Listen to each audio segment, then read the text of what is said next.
इज्जत घोंगडं चाललेलं होतं ते अखेर आता सुटलेलं आहे. गिरीश महाजन यांना पालकमंत्री बनवण्यात आलेलं आहे. आपली काय प्रतिक्रिया आहे? स्वागत आहे. माझ्या शुभेच्छा आहेत त्यांना. साहेब, खरं तर नाशिक सध्या वेगळ्या कारणांसाठी सुद्धा खूप चर्चेत आहे. नाशिकचे खड्डे आणि तिथून सुरू झालेला त्यात झालेल्या 5 जणांचा मृत्यू पासून ते अजूनही ते खड्डे भरले गेलेले नाहीयेत. यावरून एक मोठं रान सध्याच्या घडीला उठलेलं असताना एक मोठं चॅलेंज असणार आहे का? अर्थात चॅलेंज असणार. ते महानगरपालिका असेल किंवा कुंभमेळा प्राधिकरण असेल, कुंभमेळा मंत्री आणि पालकमंत्री असेल, त्यांनी त्याच्यावर काम करायला पाहिजे आणि लवकरात लवकर याच्यामधून लोकांना या अडचणीतून सोडवायला पाहिजे. आणि मला असं वाटतं की ते काम ते करतील. राष्ट्रवादी तिथले स्थानिक पदाधिकारी आचार्य यांची काल प्रतिक्रिया होती की बाबा तुम्हाला करायला हवंय. ठीक आहे, लोकांचं पोस्टर्स लागतात, आता कार्यकर्ते बोलतात. लोकांचंही मत असतं. काय सगळ्याच गोष्टीचे प्रत्येकाला वाटतं आपला नेता जो आहे याच्यावर. तर मी बऱ्याच वर्ष जे आहे ते पालकमंत्री सांभाळलेलं आहे. मुंबईचं सांभाळ, नाशिकचं सांभाळ. त्यामुळे आता काही त्याची फार आस असं नाही आहे. पण ठीक आहे, त्यांनी मग लोक काम करतात, त्यांना काम करू द्या. आणि असं लोकांचं म्हणणं असं होतं की बा हे BJPच्या किंवा शिंदेपेक्षा जे आहेत राष्ट्रवादी काँग्रेसचे आमदार जास्त निवडून आले असे काहीतरी ट्राय. शेवटी मुख्यमंत्र्यांचा निर्णय आहे आणि तो आमच्या युतीच्या बाहेर गेला नाही ना. युतीमधलाच कोणतरी आहे ना. ठीक आहे ना, आम्ही सगळे त्यांना सहकार्य करणार. पण नाशिकचे प्रश्न जे आहेत लवकरात लवकर सुटले पाहिजे. काही नाही सुटले, काय अडचण मागे सुद्धा मी टीका केली होती, मी बोलेन. गिरीश महाजन यांच्यावर काही आरोपही झालेले आहेत आणि अशाच आरोपांच्या पार्श्वभूमीवर त्यांना पालकमंत्री पद देणं या संदर्भात खूप ट्रोलिंग होताना बघायला मिळतंय. माहित नाही मला त्यांच्यावर काय आरोप होत असतील, काय असतील ते त्यांना माहिती. ते त्याच्या त्याचं उत्तर ते देतील. परंतु हा प्रश्न वेगळा, हा प्रश्न वेगळा. एकदाच हा प्रश्न सुटला काय, हे बरं झालं. पालकमंत्री कोण सारखं येणार, त्यापेक्षा त्या निर्णय झाला हा महत्वाचा आहे. हा महायुतीमध्ये हा दोन्ही विषय म्हणजे नाशिक पालकमंत्रीपद आणि रायगड पालकमंत्रीपद हा सुरुवातीपासून डोकेदुखी होतात. डोकेदुखीचा विषय होता. माझं कधीच डोकं दुखलं नाही. माझ्या नाही खिशात केरोसिन नावाची गोळी पण नसते कधी. काय कदाचित ज्यांना डोकं असेल त्यांचं डोकं दुखत असेल. भुजबळ साहेब, तुम्ही फार मोठे नेते आहात, जुने जाणते नेते आहात आणि अनुभव असलेले नेते आहात. मला एक प्रश्न असा पडतोय, पालकमंत्री पदासंदर्भात ज्या एकंदरीतच वावड्या उडवल्या गेल्या किंवा आक्षेप पण घेण्यात आले आणि इच्छा पण जाहीर करण्यात आल्या. पालकमंत्री पद किंवा मी कधी इच्छा जाहीर केली नाही. आणि तुम्ही आता म्हणा की मोठे नेते आहेत, अनुभवी आहेत वगैरे वगैरे. आता पालकमंत्री पद न मिळाल्यामुळे मी काही छोटा तर होत नाही. पालकमंत्री पद मध्ये असं नेमकं काय आहे की काही लोक आग्रह करतायत. ठीक आहे, जिल्ह्याचा ठाणेदार असतो तो, मान सन्मान आहे. बाकीच्या अनेक गोष्टीमध्ये निर्णय स्वतः घेता येतात जिल्ह्याच्या बाबतीमध्ये. परंतु आता आम्ही सुद्धा जरी तिथे नसलो आणि एखादी गोष्ट सांगितली, आम्ही त्यांना सांगितली किंवा CMला सांगितलं तर कामं होतं. एक मिनिट, पालकमंत्री पदांच्या संदर्भात असं की ज्यावेळेला अनिकेत तटकरे रायगड मध्ये उमेदवारी देण्याचा मुद्दा आला तर अशी एक चर्चा आहे की अनिकेत तटकरे यांना उमेदवारी देण्याच्या मोबदल्यात तटकरे कुटुंबियांनी पालकमंत्री पद सोडलं. मग नाशिकच्या बाबतीत नेमकं काय झालं? 7 आमदार आहेत आपले. तुमच्या जे पहिलं जे विधान आहे की रायगडच्या बाबतीत, त्याची मला कल्पना नाही. ते तटकरे साहेब उत्तर देतील. आणि नाशिकला बाकीचं असं काहीच झालेलं नाही. ठीक आहे, कुंभमेळा मंत्री म्हणून ते काम करतच होते. तर 2-2 मंत्री तिथे नेमण्यात काय अर्थ होता? त्याच्यामुळे एकच त्यांच्याकडे जबाबदार. कारण कुंभाचं काम, पालकमंत्री म्हणून तिथे काम, म्युन्सिपाल्टीचं काम, हे सगळं एकत्रीकरणच आहे. अख्ख्या जिल्ह्यामध्ये कुंभमेळ्याचं कामं सुरू आहेत वेगवेगळ्या ठिकाणी. त्यामुळे ठीक आहे ना, एकाकडेच सगळे केंद्र म्हणजे केंद्रीभूत होणं ही सगळी कामं ती उत्तम गोष्ट आहे. 2-2 सत्ता केंद्र, 2-2 ऑर्डर्स वगैरे, त्यापेक्षा हे बरं आहे. सर, संजय राऊत काल नाशकात होते. त्यांनी म्हटलंय की मुख्यमंत्री यांनी भ्रष्टाचारांसाठी जामनेर पॅटर्न आणलाय आणि कमिशनसाठी सगळी रस्त्याची कामं केली जाते, भ्रष्टाचार सुरू नाशकात. आता असं आहे ना की ते रोज नवीन नवीन नवीन काहीतरी बोलत असतात. त्यांचं कामच आहे. विरोधी पक्ष मी होतो त्यावेळेला मी सुद्धा टीका करत असतो. त्यामुळे ठीक आहे, त्याच्याबद्दल माझी काय बोलणं बरोबर नाही. भुजबळ साहेब, महायुती सरकारमध्ये आपण रायगडमध्ये काम करताय, महायुती सरकारमध्ये आपण काम करताय. अधिसूचना एक मुख्यमंत्र्यांची नुकतीच निघालेली आहे. जे काही मंत्री निर्णय घेतील ते बदलण्याचा किंवा रद्द करण्याचा अधिकार आता सर्वस्वी मुख्यमंत्र्यांना मिळाले. मी ते विचारलं, ते त्यांचं म्हणणं आहे की हे मागेच झालेलं आहे, हे आता कसं आलं हे काही कल्पना नाही. तर तुम्ही जे म्हणता मुख्यमंत्र्यांना अधिकार दिले रूल्स ऑफ बिझनेसमध्ये वगैरे, मी ते चीफ सेक्रेटरीने विचारलं, ते म्हणजे मागेच झालेलं आहे, आता काय आलं कल्पना नाही आम्हाला. भुजबळ साहेब, रायगड स्थानिक स्वराज्य संस्थांच्या ज्या विधान परिषदेच्या जागा झाल्या किंवा बिनविरोध निवडणूक झाली, अनिकेत तटकरे त्यामध्ये विधान परिषदेचे सदस्य बिनविरोध निवडून आले. तर एकंदरीतच भरतसेठ गोगावले यांनी जे सहकार्य केलं किंवा त्यांच्या पुत्राची जी माघार घेण्यात आली, ही 7 दे उत्साहचे दे अशा प्रकारचा काही व्यवहार झाला त्या प्रकारे? त्यामुळे महायुतीमध्ये आम्ही सगळे एकत्रित काम करतो आहोत, एका मंत्रिमंडळात आहोत, एका महायुतीमध्ये आहोत. असं सामंजस्याचं वातावरण झालं असेल तर त्याच्यामध्ये चूक काय, वाईट काय? शरद पवार साहेबांचं महत्वाचं विधान आहे की विरोधक म्हणूनच आम्ही आता या ठिकाणी काम करू आणि सगळ्यांना तसे त्यांनी आदेश दिले. ते मर्ज होतील अशा बऱ्याचशा चर्चा सुरू होत्या काही दिवसांपासून. मला स्वतःचं असं मत आहे की पवार साहेब कधीही मर्ज होणार नाही. ते इतरांना कदाचित सांगतील, कारण हे आम्ही स्वतः ऐकलेलं आहे. आम्ही जेव्हा तिकडे होतो आणि अशा चर्चा व्हायच्या तेव्हा ते सांगत, मी नाही, तुम्हाला जायचं तर तुम्ही जा. आणि मला असं वाटतं आता एवढं म्हणजे त्यांची आयडियॉलॉजी थोडीशी म्हणजे काँग्रेस प्रणित आहे, सगळ्यांना कल्पना आहे ते. आणि आता ह्या वयामध्ये ह्या परिस्थितीमध्ये ते आपली आयडियॉलॉजी बदलतील, नवीन कुठेतरी जातील असं मला वाटत नाही. इतरांना ते कदाचित सांगू शकतात की तुम्ही तुमचा निर्णय घ्या, पण ते पण मला कल्पना नाही. त्यांच्या पक्षाचं त्यांनी ठरवावं. भुजबळ साहेब, SIR गणना सध्या सुरू आहे, एकंदरीत SIR सुरू आहे. SIR मध्ये तर ज्या प्रकारे रोहित पवार टीका करतात सरकारवरती, कारण की SIR मध्ये फार अनियमित आहेत, BLO घरी जात नाहीत, फॉर्म देत नाहीत, बऱ्याच तक्रारी आहेत. टेबल सर्व्हे होतो असं त्यांचं म्हणणं हां, आहे. टेबल सर्व्हे केला जातो असं आहे ना असं की त्यांचं म्हणणं आहे. सगळ्या आमदारांनी किंवा तिथे ज्यांना लढायचं असेल, मग जिल्हा परिषद असेल किंवा पुढची आमदारकी खासदारकी असेल, त्यांनी त्याच्यामध्ये लक्ष घातलं पाहिजे. आता आम्ही तर माझ्या स्वतःच्या याच्यामध्ये मी सतत विचारणा करत असतो. BLO BLA म्हणजे आमचा प्रतिनिधी आहे की नाही, तो गेला की नाही, किती टक्के काम झालं, हे प्रत्येकजण आपण जे आहे त्याचा आढावा सतत घेतलं पाहिजे. जर आपण फक्त BLOवर सोडून दिलं तर बरोबर होणार नाही.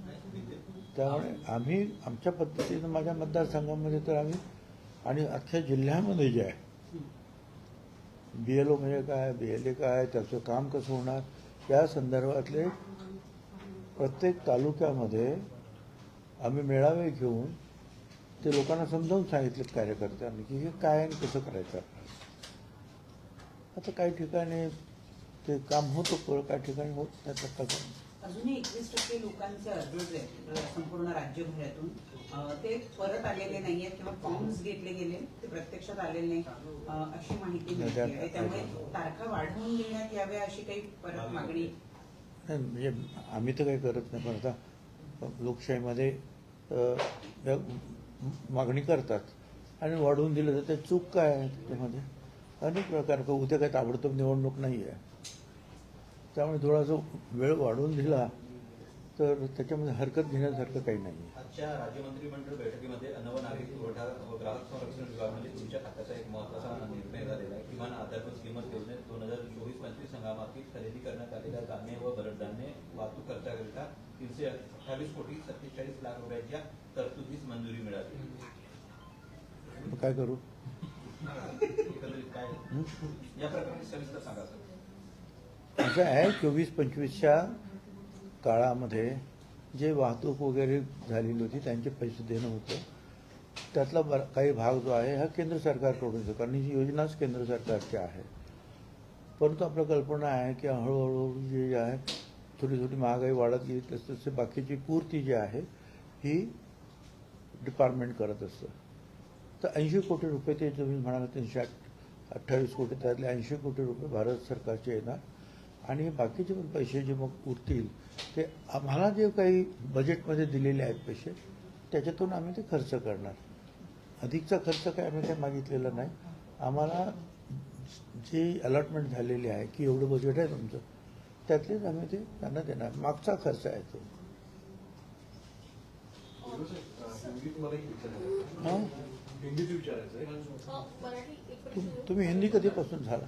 दोन्ही चालू दोन्ही सर सर एकीकडे पारदर्शक कारभार म्हणून वारंवार म्हटलं जातं, दुसरीकडे एनडीए सरकार सध्या कुंभमेळ्यामुळे विषय चर्चेत आहे. कारण वारंवार फेक आणि भ्रष्टाचाराची टेंडर सीएच असल्याचं निदर्शनास आलेलं आहे. त्याच्यामध्ये नियमितता नाहीये असं देखील म्हटलं गेलेलं आहे. असं आहे ना की आरोप हे होत असतात, काही खरे असतात, काहींमध्ये तथ्य नसतं. काँग्रेसचं राज्य होतं त्यावेळेला सुद्धा आरोप झाले, त्यावेळेला सुद्धा काही मंत्र्यांना राजीनामे द्यावे लागले. ठीक आहे, पुढे त्याच्यामध्ये काही तथ्य निघालं, काही तथ्य नाही निघाली, ही गोष्ट वेगळी. परंतु एवढ्या मोठ्या देशामध्ये अशा काही काही गोष्टी होतात त्याला आपण सपोर्ट करत नाही. परंतु आरोप झाल्यानंतर त्याची चौकशी करणं भाग पडतं लोकशाहीमध्ये आणि ती चौकशी होईल. त्याच्यामध्ये खरंच काही आढळलं तर त्याप्रमाणे त्याची पुढची कारवाई होईल. सर मनोज जरांगे पाटील यांनी 29 ऑगस्टला आंदोलनासंदर्भात एक अर्ज दाखल केलेला आहे. पोलीस ठाण्यामध्ये हा अर्ज दाखल केलेला आहे. मुंबईमध्ये आझाद मैदानात खरं तर त्यांना आंदोलन करायचंय या संदर्भात उल्लेख त्यांनी त्या अर्जामध्ये केला आहे. मग काय तो पोलीस स्टेशनला विचारा ना तुम्ही, मला काय विचारता ते काय. जरांगे जे मुद्दा घेऊन परत आंदोलन करतायत आणि परत राजकीय नेत्यांना टीका करतायत, तुम्हाला वाटतं की जे कमी प्रमाणपत्र दिले गेले तरी सुद्धा दबाव वाढवून त्यांना प्रमाणपत्र आधी मला काहीच म्हणायचं नाही त्याच्यावर. हा मला एवढं मात्र म्हणायचं आहे की जे शेड्यूल कास्ट आहेत, जे शेड्यूल ट्राईब आहेत, जे ओबीसी आहेत ओरिजिनल, त्यांना सुद्धा काही कागदपत्र जर पूर्ती झाली नाही तर त्यांचे अर्ज फेटाळले जातात. 50-50 वर्षापासून 60-60 वर्षापासूनची जे त्यांच्याकडे सुद्धा जे मागणी होती ती पुराव्या द्या. एवढंच मला म्हणायचं आहे. बाकी आता लोकशाही आहे, प्रत्येकजण आपापलं मत मांडेल, कोण कुठच्या भाषेत कोण कुठच्या भाषेत आधी मांडू द्या. मागच्या वेळेसच्या आंदोलनावेळेस जरांगेंच्या निशाण्यावर तुम्ही होतात, यावेळेस बावनकुळे आहेत आणि संजय शिरसाट आहेत. मग आता तुमच्या प्रश्नामध्ये उत्तर जर असेल तर मी उत्तर काय देऊ? सर हिंदी में जानना चाहेंगे सर, जिस प्रकार पालक मंत्री या गार्डियन मिनिस्टर की घोषणा हुई है, एनसीपी के हाथ कुछ नहीं लगा. पिछली बार रायगढ़ का एनसीपी के पास था पद, लेकिन इस बार नासिक भी नहीं मिला और रायगढ़ भी नहीं मिला. तो एनसीपी को नुकसान नहीं हुआ है क्या? उन्हें कॉन्फिडेंस में नहीं लिया गया था? देखिए, महायुति के बाहर किसको बनाया गया नहीं है. जो भी पालक मंत्री बने वो महायुति के अंदर बने और हम सब लोग एक साथ काम करते हैं. तो उसमें क्या, हमको कोई उसमें ऐतराज नहीं है, कोई ऐतराज नहीं है. पार्टी का नुकसान हो रहा है या तो काय का नुकसान परहेज नहीं होगा? है? नुकसान क्या होगा? पार्टी का नुकसान क्या होगा? कोई फायदा नुकसान के लिए पालक मंत्री बनते हैं क्या? ठीक है, एक कोई क्राइटेरिया था, कितने लोग हैं, कितने एमएलए है, कितने खासदार है क्या, और सब मिलकर ये है, सब तीनों पार्टी है तो जो है वो मुख्यमंत्री उसमें निर्णय लेते हैं. तो सीएम लगातार दिल्ली के दौरे कर रहे हैं. कल पीएम मोदी को भी मिलकर आए, जिसके बाद कयास लगाए जा रहे हैं कि जल्द ही सीएम दिल्ली में शिफ्ट होंगे, एक बड़ी जिम्मेदारी उन्हें मिलेगी. आपका क्या कहना है इसके ऊपर? देखिए, जो खुद वो बोल रहे हैं और मैंने भी उनसे बातचीत की, तो जो आप बोल रहे हैं मीडिया में और जाएंगे वो नहीं जाएंगे, ऐसा जो है ये मैं समझ रहा हूँ. मैं खुद उनसे भी बातचीत की और वो खुद उन्होंने भी जो है कई बार कहा है कि मैं मुख्यमंत्री के रूप में रहने वाला हूँ। अभी जल्दबाजी में कहा किधर केंद्र में जाने का कोई भी प्लान नहीं है।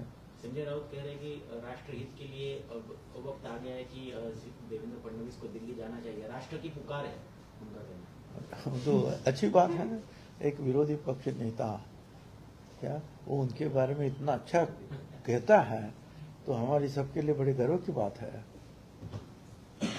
नासिक के गड्ढे को लेकर आपने कई सवाल हाँ जी, नासिक के गड्ढे को लेकर आपने कई सवाल कुछ बिल्कुल। और किए थे। उसको लेकर मुझे सवाल है कि ऊना में भी ऐसा ही हादसा हुआ है कि एक लड़की की मौत हुई है और उसके कारण भी वहाँ पे गड्ढे बताए जा रहे हैं। आप इसको क्या देखते हैं, क्योंकि वहाँ पे गार्डियन मिनिस्टर सुमित्रा पवार है, क्या उनकी जिम्मेदारी नहीं है? जब यहाँ पे यदि गिरीश महाजन इनकी जिम्मेदारी है तो वहाँ पे सुमित्रा पवार इनकी जिम्मेदारी नहीं है? देखो, नासिक के गड्ढे और दूसरे किसी भी जिले के गड्ढे, इसका कंपैरिजन मत करो भाई। नासिक में जो दिखता है वो खुद जाकर देखो, या आपके जो सहकारी उधर है चैनल वाले उनको पूछो क्या हालात है। इसलिए मगर अभी ये भी है कि जो कहते हैं कि भाई काम निकले हैं इतने, कोई 35-36 हजार करोड़ के, तो उससे जो है जब काम शुरू होता है तो थोड़ा सा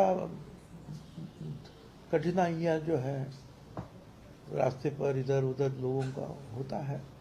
मगर हमने यही कहा है कि भाई लोग अगर एक्सीडेंट हो रहे हैं, मर रहे हैं, तो सारी जिम्मेदारी जो है जो काम करने वाले लोग हैं, फिर वो म्यूनिसिपल कॉरपोरेशन हो, वो कुंभ मेला प्राधिकरण हो, वो अधिकारी बाकी कोई भी हो, सबकी हम लोगों की जिम्मेदारी है कि ऐसा ना हो।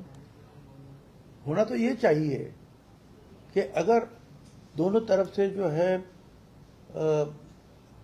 आना जाना है गाड़ियों का, तो एक तरफ अगर काम शुरू है तो दूसरी तरफ जो है बिल्कुल रास्ता जो है अच्छा राइडेबल और अच्छा, मतलब गाड़ी स्मूथ जानी चाहिए।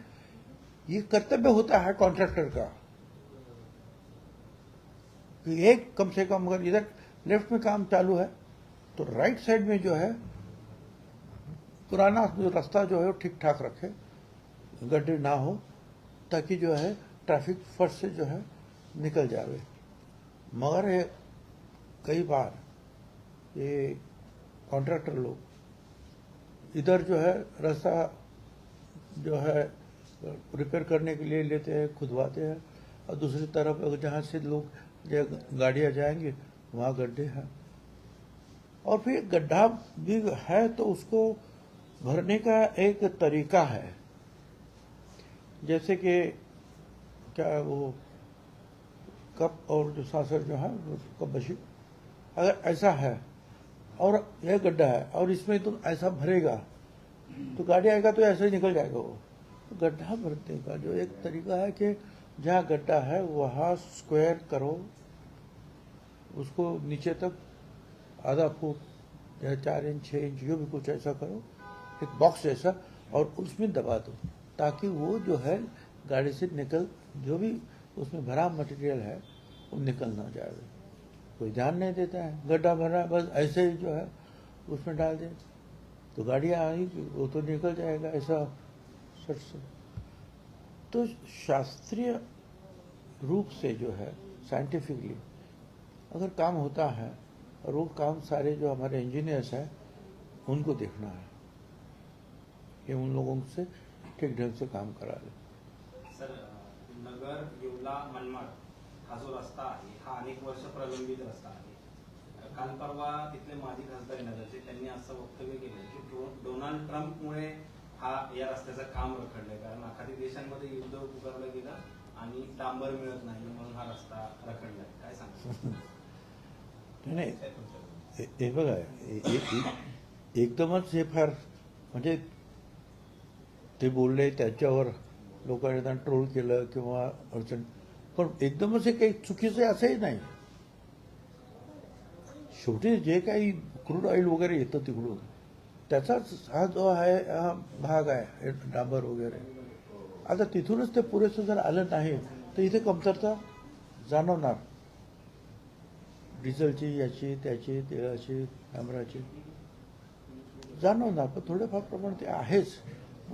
आता प्रधानमंत्री जे आहेत मोदी साहेब, आता रशियातून घेतलं तर तुमच्यावर 50% टॅरिफ लावू, इकडून घेतलं तर हे कर.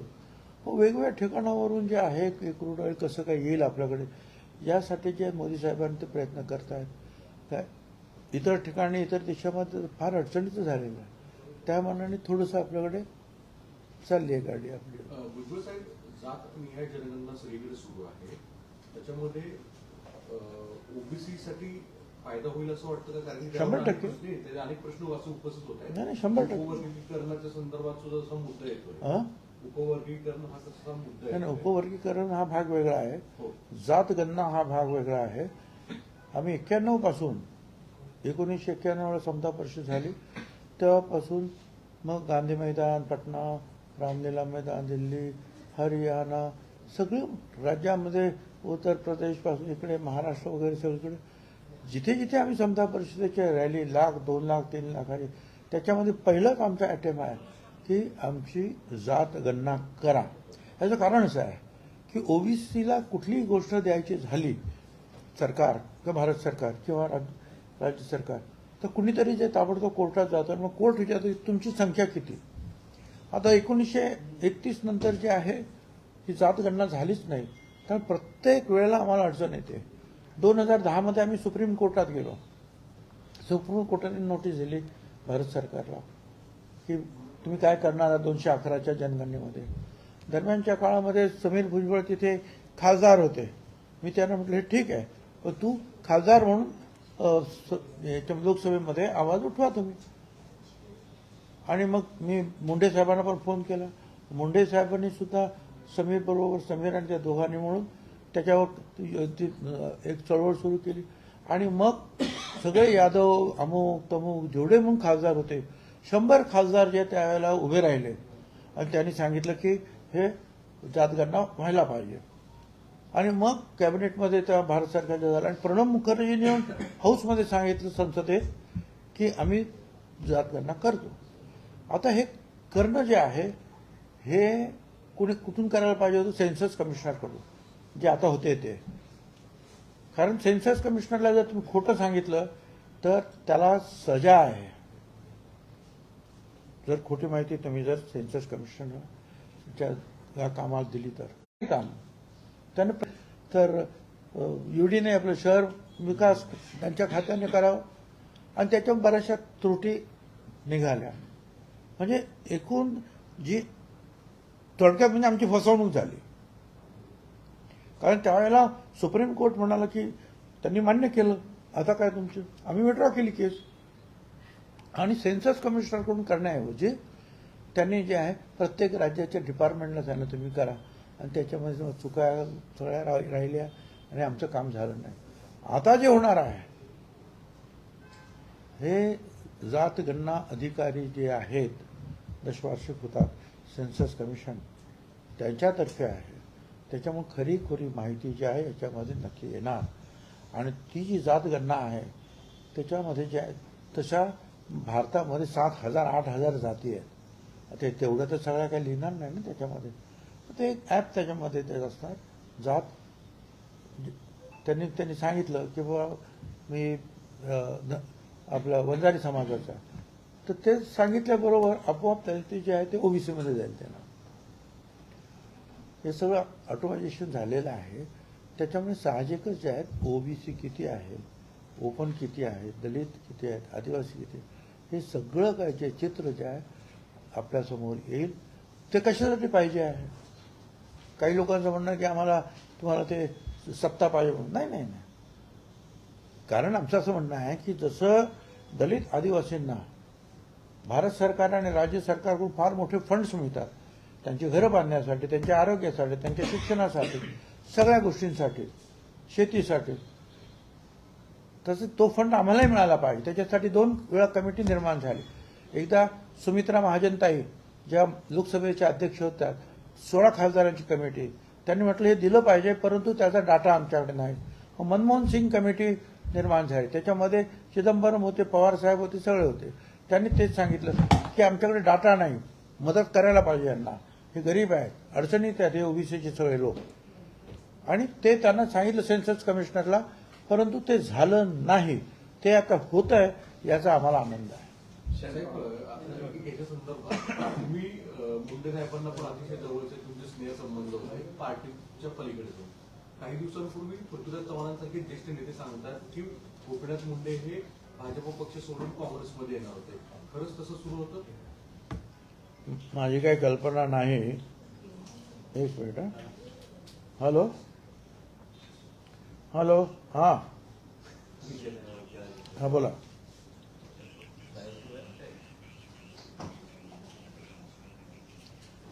हां ते आहे ना, संध्याकाळी आहे ते म्हणतात. अजूनपर्यंत ते आहे तर आहे म्हणून सांगतात, 9 वेळा रद्द होते. सर, पुण्यामध्ये एका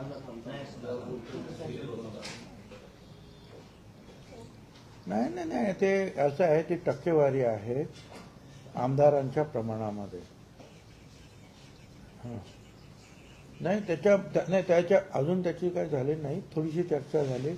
आणि कुठे काय काय दिले ते मी उपमुख्यमंत्र्यांकडे आणि घरामध्ये दिलेले आहे, 2-3 कॉपीज दिलेल्या आहेत, ते पाहून घ्या. त्याच्यामध्ये काय वाटलं तर आम्हाला सांगा. हो सर, पुण्यातील ते भुजबळ साहेब तुम्ही इथं सांगत होता, मुंडे साहेबांचं सांगत होता. काय मुंडे साहेब खरंच जात होते का भाजप सोडून काँग्रेसमध्ये? तुम्हाला काय माहिती? असं कोण म्हणाले? पृथ्वीराज चव्हाणांचा दावा आहे तो. अच्छा, तर काय आता मुंडे साहेब त्याला उत्तर देण्यासाठी नाही आहे काय. मला तरी तसं काही वाटत नाही. पण राज्यमंत्री असलेल्या पृथ्वीराज चव्हाणांनी हा गौप्यस्फोट केलाय सर. मग काय झालं? पंतप्रधान कार्यालयाचे राज्यमंत्री असलेले, राज्यमंत्री राहिलेले पृथ्वीराज मग चव्हाण काय? असा गौप्यस्फोट करतात.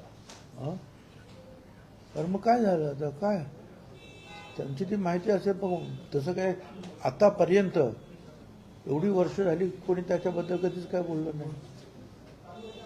सर, पुण्यामध्ये एका महाळुंग येथे 11 वर्षीय चिमुरड्याचा मृत्यू झाला खड्ड्यामुळे, आणि त्यानंतर रस्ते आहेत तर अपघात होणारच असं लहानग्याच्या मृत्यूनंतर आमदार शंकर मांडेकर यांचं विधान आहे. या विधानावरती बरीच टीका टिप्पणी होते. सरकारला गांभीर्य नाहीये का, असे प्रश्न विचारतात. नाही असं आहे, खड्डे अपघात होतात नाही असं नाही. कधी कधी ड्रायव्हरची सुद्धा चुकी असते म्हणून अपघात होतो, कधी टायर फुटतात म्हणून अपघात होतो. परंतु सरकारनं आपल्या चुकीमुळे काही अपघात होऊ नये याची काळजी घ्यायला पाहिजे. सरकार असेल, महानगरपालिका असेल, कोणी असेल. आणि त्याच्यासाठी रस्त्याची रायडेबल चांगली व्यवस्था ठेवणं हे आपलं काम आहे. धन्यवाद.